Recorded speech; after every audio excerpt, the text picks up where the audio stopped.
2 dana prije trke, dan prije treninga, jednu promociju na ovom uređenom trgu, dakle promociju Krajiške smije, došli su vozači.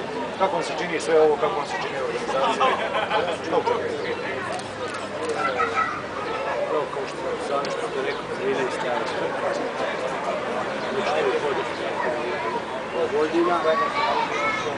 Mislim da ovaj događaj pusti duboki korijen našu sredinu i na kraju krajeva koliko god mi možemo da napredimo i podržimo mi to svake godine i radimo i ove godine. Ova ideja da se napravi ovaj događaj kao uvod i trening i glavnu trku, kad je prezentiran, podržao sam jer sam ranije godina smatrao da je to dobra ideja, jer je ovo stvari popularizacija domosta trke, automobilizma, našim sugrađanima koji možda sada dođu u trku, možda nisu planirali da dođu u samu trku.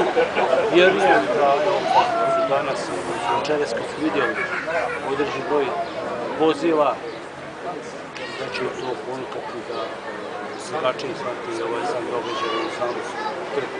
Naravno, ovo je jedna ideja koja se očekuje da će se iduće godine nadograđivati. U stvari, uz ovu naš trk, kako smo zamišljali, da se barem dan, dva produži još do događanja u samom gradu i oko grada i u našem području. Vjerujem da će se iduće godine ova promocija proširiti se sadržajem, da će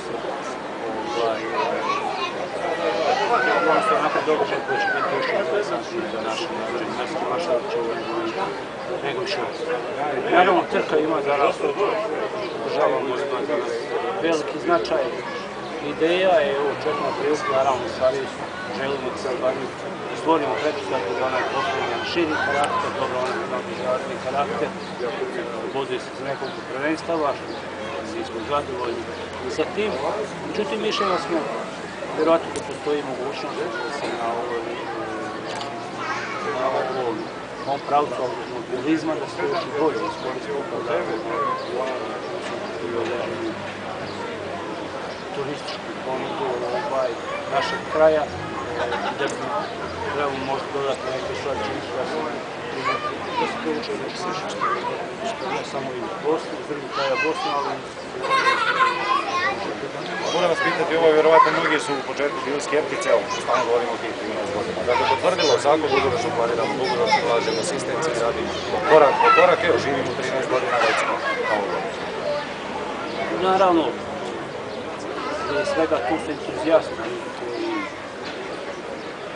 vole ovaj sport, imamo dosta takmičara s područja naše općine, oni koji nose organizaciju, općine saziv, naravno da ih država maksimalno, puno je tu i volontera, volonterizma, pa eto, kao što kažete, kada sve to stopi, to će biti 13 godina uspješna znači organizacija. Naravno ima tu prostora, ali to je stvari sredstava, logistike i mogućnost, ali definitivno da smo stvorili pretpostavke da možemo tu naravno nadograđivati. Naravno, za nas je bio veliki događaj, od velikog značaja je bila činjenica da je rekonstruirana staza, da je staza rekonstruirana, onaj sad visko razini vrhunska, što u stvari ključna pretpostavka za ovaj događaj, za samu trku. Tako da to unapređenje kad smo napravili, onda mislim da će ovo biti podrška. Ne mogu odoljeti da vas ne pitam, Mađar vas sam drži rekord ispod 3 minute, mislim kako bi Cazina rekao s trenerske strane, vi ste vozač, jeste ikad mjerili koliko vam treba? Evo ja sam mjerio, mislim da sam jednom isto 6 minuta nisam popio. U kakav red vozača spada? Volite da brzo dođe? Ja nisam mjerio, ja volim da sigurno voža, gdje se može držati, gdje se može držati, da se ne vozi, a ovo možda jednom sati. Da, možemo pokušati. Da vidimo tvoje vještine, da možda ja se držam. Naravno, ne održavajući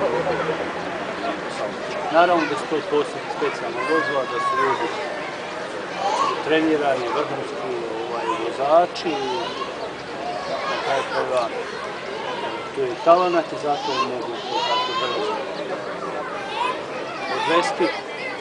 To u stvari ne znači da mi u civilno svakodnevnom životu trebamo pokušavati tržišta strana, imali svoje rizike i zamke. Evo, prihvatit ću vaš prijedlog pa ćemo, kada bude manja frekvencija saobraćaja, pokušati barem ispod 5. Možemo trenuti, ja. Hvala vam za razgovor, puno sreće dalje. Predstavite, odnosno funkciju. Ja sam Marino Ferlan, na ovoj utrci sam direktor utrke, inače sam sportski direktor za brzke utrke u Hrvatskoj. Gospodine Ferlan, prije svega dobrodošli na Cazin. Kako vam se čini Krajiška zmija? Pa nisam ja prvi put na njoj, ja sam već čak 10-12 godina bio izvoljeno direktor. Prošle godine sam bio predsjednik žirija i rekao sam i prošle godine baš ovako u nekakvom izvješću da je staza jedna od stvarno najboljih koje ja sam vidio. Momentalno novi asfalt i tako dalje, sve odlično. Definitivno jedna staza i jedna utrka koja ima budućnost. Ono što je posebno interesantno gledateljima jeste činjenica da ove godine trebali bismo, barem da vi potvrdite, vidjeti i povijesna trkača vozila. Da, ove godine tu su nekolicina 7-8 tih vozila koja se boduju i za centralnu europsku zonu i boduju se za brdsko prvenstvo povijesnih vozila Hrvatske. To su vozila kojima su u stvari istekle te njihove licence koja su raspoređene na nekakvih 5 kategorija i vozila, odnosno utrke koje se voze u Europi i svake godine je sve više i više tih starih vozila. Sve znate, sve ste vidjeli, što očekujete u nedjelju? Prije svega dobro vrijeme, to je najbitnija stvar za jednu dobru utrku i puno publike, onda svi zadovoljni. Publika i vozači. Hvala i puno sreće. Ja se nadam da će se sve to isplatiti. Ovo je trenirska utrčio za Zelko nagradu od Cazina koji doslovno trebalo sutra otišli su prvim treningom, službenim treningom u 14 sati. Planirali smo i jedan neslužbeni trening za 12 sati. Ako bi nas vrijeme poslužilo, naravno, utrku onako kako smo predvidjeli, otvaranje utrke u 11 sati u nedelju i start prve vožnje u 11:30. Sve tehnički uslovi koji su organizacioni uslovi za ovu utrku su ispoštovani. Direkcija utrke je stigla, direktor utrke, predsjednik žirija, žiri kompletan sastav, već je preko 70% takmičara pristiglo. Očekujemo još toliko noći ostatak takmičara, tako da se nadam da će svi takmičari koji dođu na utrku, koji se prijavili, imamo 81 prijavljenog takmičara, da će uspješno završiti utrku i vratiti se svojim kućama. Hvala i puno sreće i u subotu i u nedjelju. Ja bih zamolio da se predstaviš. Tako, ja sam Nikola Miljković, dolazim iz Beograda i Srbije. Imam 18 godina, vozim Honda Civic Typer za klub Real Motorsport. Od kada uopće voziš? Pa od 2006. vozio sam karting, posle 5 godina sam prešao na vozu. Je li ti ovo prvi put da dolaziš u Cazin, odnosno da učestvuješ u ovoj popularnoj krajiškoj zmiji? Nije, drugi put prošle godine smo bili, bilo je super sad. Dakle, nije se ništa tu bitnije puno promijenilo. Kakvi su ti utisci iz Cazina sa brdske utrke? Pa staza je stvarno odlična, može parira mnogim evropskim stazama, bezbedna, široka, brza, lepa, baš kako treba. Šta očekuješ u nedjelju? Očekujem se da završi kako treba i da povedem. Hvala i puno sreće. Zamolio da nam se predstavite i kažete odakle dolazite. Peter Ambros, za Slovačku, dolazili 4. put do Cazina, super sam super organizacija i sve super. Šta vozite i šta očekujete na trci? Teraz vozim crvenu Opel Calibra, a prošlu godinu